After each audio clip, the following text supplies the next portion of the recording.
Aujourd'hui, on voit 7 secrets pour le rendu cinéma. Je suis sûr que vous en avez un ou deux ou trois ou quatre que vous ne connaissez pas. Ça va être une vidéo assez sympa et c'est pour toute l'année 2022 et pour toutes les prochaines années. Ça va vous être très utile. Restez avec moi jusqu'au bout pour connaître tous les 7.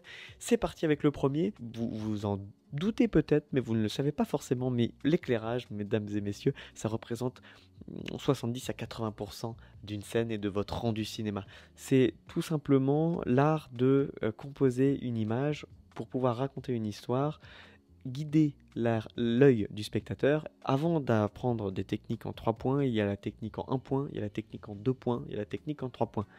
Et la technique en 1 point, il y a peut-être 50 variantes d'éclairage nécessaires à avoir. Une technique infaillible, c'est la backlight plus réflecteur. Backlight plus réflecteur, vous ne pouvez jamais vous tromper dessus. Backlight, c'est ce qu'on appelle aussi la rimlight. Rimlight pour pouvoir venir détourer votre sujet. Vous utilisez un réflecteur pour déboucher les ombres qui a provoqué cette rimlight, cette backlight. Vous avez peut-être bien 40% des scènes qui sont éclairées en backlight plus réflecteur. Qu'est-ce qu'il faut savoir principalement en éclairage, c'est qu'en cinéma ou en publicité ou dans toutes vos vidéos, vous devez chercher toujours la lumière la plus douce possible. Diffusez votre lumière au maximum, diffusez. J'utilise un minimum 3 diffuseurs par lumière pour pouvoir atteindre l'éclairage que je veux. Et vous le voyez potentiellement dans les productions, vous pouvez retrouver tous les making-of sur la chaîne et vous verrez ça, mais c'est très important d'atteindre cette douceur puisque nous sommes habitués à la réflexion de la lumière au moins 90% du temps chez nous à la maison. Nous vivons principalement sur de la lumière reflétée et diffusée donc. Ce qui fait que quand vos scènes sont éclairées de façon les plus diffusées, les plus douces et les plus reflétées possibles, vous allez avoir un effet naturel. Et le naturel, c'est ce qu'on cherche dans le cinéma, puisqu'on ne veut pas que l'audience se pose des questions de « Oh, c'est bizarre ». Là, vous la perdez. Donc, le but, c'est qu'il n'y ait pas de problème, en gros. Le deuxième, les amis, c'est les flares. Les flares, ce sont des éléments essentiels à bien doser, évidemment. Mesdames et messieurs, je remercie Motion VFX d'être sponsor officiel de cette vidéo. Merci Motion VFX. Et pour les flares, je n'ai toujours et je n'utiliserai toujours que M-Flare de chez Motion VFX. Parce que M-Flares, j'ai jamais vu des flares aussi beaux, aussi précis et aussi modulable, c'est-à-dire qu'on peut tout éditer, on peut tout transformer. Je vous montre un petit peu ça en post-prod. On va aller très vite, suivez-moi bien. On va ici dans ces effets, on a tous ces plugins M-Film et surtout M-Flare. On va utiliser alors, Stage Lamp et voir un petit peu comment est-ce qu'on peut éditer ça et avoir quelque chose de très beau avec un contraste chaud-froid grâce à cet anamorphique, enfin cet effet un peu anamorphique qu'on va essayer de répliquer.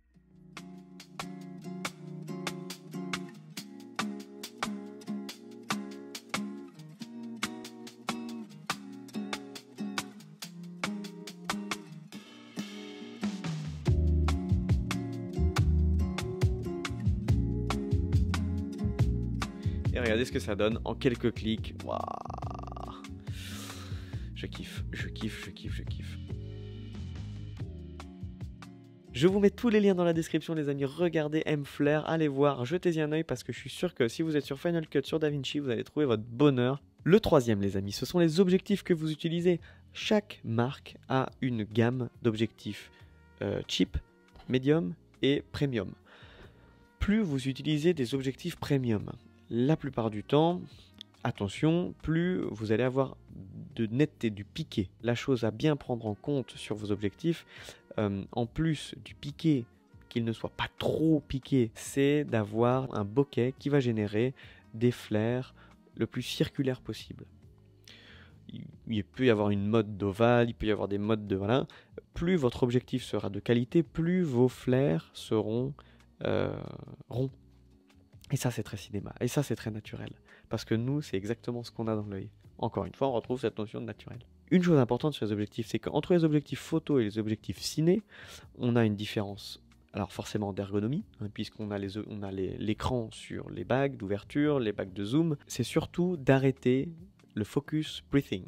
Le focus breathing, c'est tout simplement le fait que manuellement, quand vous tournez un objectif cinéma, vous n'avez aucune, ce qu'on appelle du coup respiration d'objectif, c'est-à-dire aucun zoom dans l'image. L'image ne croppe pas lorsque la mise au point se fait. C'est ce qui est le problème de la plupart des objectifs photo. Alors que sur des objectifs ciné, vous voyez sur la gauche, eh bien, il n'y a aucun zoom dans l'image. C'est nickel à gauche et vous voyez qu'à droite, ça zoome de ouf. Ça, c'est la grosse différence des objectifs ciné et photo. Et encore une fois, le choix de vos objectifs, ça va être primordial pour le rendu cinéma, notamment pour le quatrième point, mes amis, la douceur. La douceur de l'image, c'est ce qui est le plus cinéma. C'est évidemment quelque chose qui manque énormément. Et dans tous les objectifs photo qu'on a, on a un piqué, une netteté tellement énorme. Sur le Fuji X-T4, je suis obligé de baisser à -4 au minimum la netteté en négatif. Je suis à -4 parce que c'est trop net, c'est beaucoup trop net. Et quand vous regardez votre vidéo sur une télé, c'est hyper net et vous dites bah mince, pourquoi c'est net, je comprends pas, c'est pas du tout cinoche, c'est pas beau du tout. Pour cette douceur, on peut également utiliser quelque chose de très important qui s'appelle le mist. Et c'était mon 5e point, j'ai oublié de le dire. Les mists, les amis, c'est tout simplement des filtres qu'on utilise en cinéma, que ce soit directement sur vos objectifs circulaires ou en carré comme ceci, ici du 4 x 5 65, qui s'utilise avec des matbox, du coup des mini matbox, pour pouvoir diffuser la lumière avant qu'elle arrive dans le capteur. Et donc adoucir, créer cet effet glowy, cet effet brillant, pour pouvoir adoucir la netteté. Et ça, c'est hyper important. Je vous montre des petits exemples parce que c'est tellement primordial de savoir ça que voilà. Le black mist, le mist, vous en avez des black, vous en avez des white. C'est tout simplement la différence est que sur les blancs, les mists blancs, vous allez avoir un blanchissement des reflets beaucoup plus important que sur le black mist qui garde une teinte naturelle. Ça s'utilise plus dans la cosmétique, dans le skincare. On utilise le white mist pour vraiment faire quelque chose de très pur, ou sur des scènes très particulières, voilà, dans la fiction. Ça, la douceur. Donc, souvenez-vous-en parce que c'est très très très important. Et le 6e, ça va être quelque chose de primordial en post-production qui est très simple. Vous avez un plugin chez Motion VFX qui s'appelle M-Look. M-Look est un plugin complet pour créer du contenu cinéma centralisé, tout en un, avec...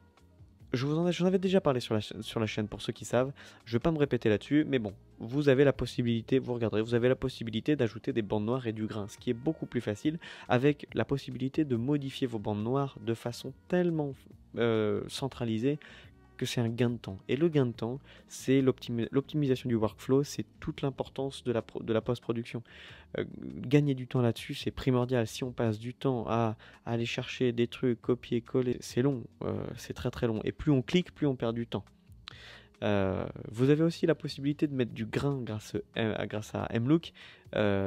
C'est tout simplement fantastique ce qu'ils ont fait, avec notamment le lens blur pour avoir vraiment l'œil qui se dirige dans la zone de netteté qu'on définit par une forme de goutte, qui nous permet de garder l'œil de l'audience là où on veut et de rendre vraiment flou tout ce qu'on veut rendre flou, avec notamment une aberration chromatique si on souhaite, pour avoir un petit effet un petit peu vintage cinéma comme voilà, forcément.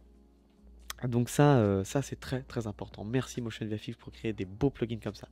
Le 7e et dernier point, c'est la colorimétrie. Vous vous en doutez, la colorimétrie, c'est tout ce qui va faire de votre scène quelque chose de cinéma.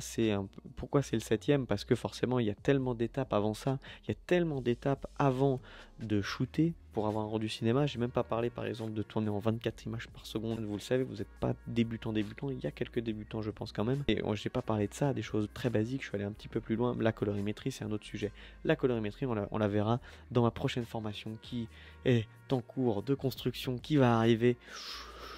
J'ai pas envie de donner de date parce que ça dépend des prods, ça dépend des tournages, mais je fais pas au plus vite, je fais au mieux. Et vous allez vous régaler avec une superbe formation sur la colorimétrie sur Final Cut Pro X.